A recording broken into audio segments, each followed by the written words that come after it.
Hello everyone, welcome back to Chemistry Explanation with Anita. Today I am going to deal with the class 10th chapter number 3, that is metals and non-metals, how a metal reacts with the water. Yes, we have already done how a metal reacts with the oxygen. Now we are dealing with the how a metal reacts with the water. Again it is based upon the reactivity series. Reactivity series I have written it here. Please stop calling me a KLS zebra, instead learn how copper saves gold. This is the reactivity series. ऊपर के जो दो metals हैं potassium and sodium, that is highly reactive है, तो ये या तो सोडियम या पोटेशियम जब भी रिएक्ट होगा वाटर से, it forms the sodium hydroxide या पोटेशियम हाइड्रोक्साइड बनाएगा रिस्पेक्टिवली. ये इसके लिए है, ये इसके लिए है. अब ये वाटर किस टाइप का होगा? वाटर क्योंकि ये ऑलरेडी वेरी रिएक्टिव है तो it reacts with the cold और हॉट वाटर. जब कोल्ड से रिएक्ट हो गया इट मीन्स हॉट से तो होगा ही होगा. उसके बाद आ जाते हैं calcium. This reaction is highly exothermic in nature and highly exothermic in nature. Now we are going to deal with the calcium. Calcium a little bit less reactive than sodium and potassium. whenever it reacts with the water it forms the calcium hydroxide. Calcium hydroxide बनाता है but the reaction is not so much exothermic in nature, जिसकी वजह से ये तो explosion करता है because highly exothermic होता है, ये आपका एक्सप्लोजन नहीं करता. और इसमें क्या होता है, जो गैस रिलीज़ होती है H2 गैस रिलीज़ होगी, ये H2 गैस जो है कैल्शियम पे स्टिक कर जाएगी. जैसे ये सपोज कैल्शियम का एटम है तो इसमें हाइड्रोजन गैस स्टिक हो जाती है, जिसकी वजह से कैल्शियम जो है फ्लोट करने लगता है. The water is still cold here and cold होगा बट कैल्शियम जो होगा वो फ्लोट करेगा.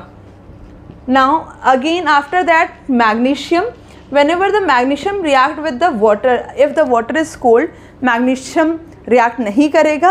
इसके लिए hot condition चाहिए होती है because it is less reactive.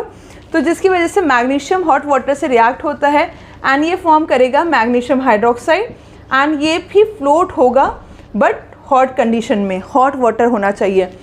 After that aluminium, zinc and iron, ये तो इसके बियॉन्ड जो भी जाएंगे वो ना तो कोल्ड से रिएक्ट करते हैं ना तो हॉट से रिएक्ट करते हैं. तो हॉट से भी एक्सट्रीम कंडीशन किसकी होती है? स्टीम की.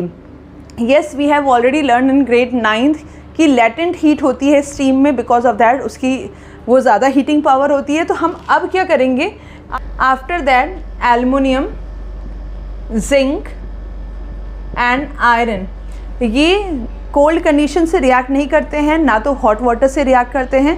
For that we generally use the steam, that is the more heated form of the water, जो कि लेटेंट हीट की वजह से ज़्यादा हीट एनर्जी रहती है, ज़्यादा हाईली इफेक्टिव रहता है. तो it reacts with this and forms the oxides. अब यहाँ हाइड्रोक्साइड नहीं बनेगा, यहाँ ऑक्साइड्स बनेंगे.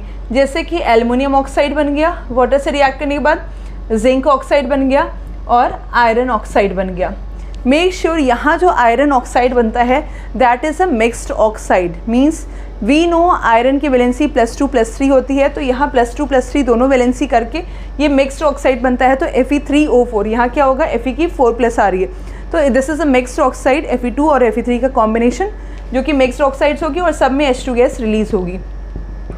आफ्टर दैट इसके बाद हमारी रिएक्टिविटी सीरीज़ में आयरन के बाद हाइड्रोजन के नीचे जैसे आते हैं सिल्वर आ गया, कॉपर आ गया, सिल्वर आ गया, गोल्ड आ गया, ये रिएक्ट नहीं करते हैं ना तो हॉट वाटर से ना तो कोल्ड वाटर से ना तो स्टीम से. Hope this concept is clear to you. Thank you.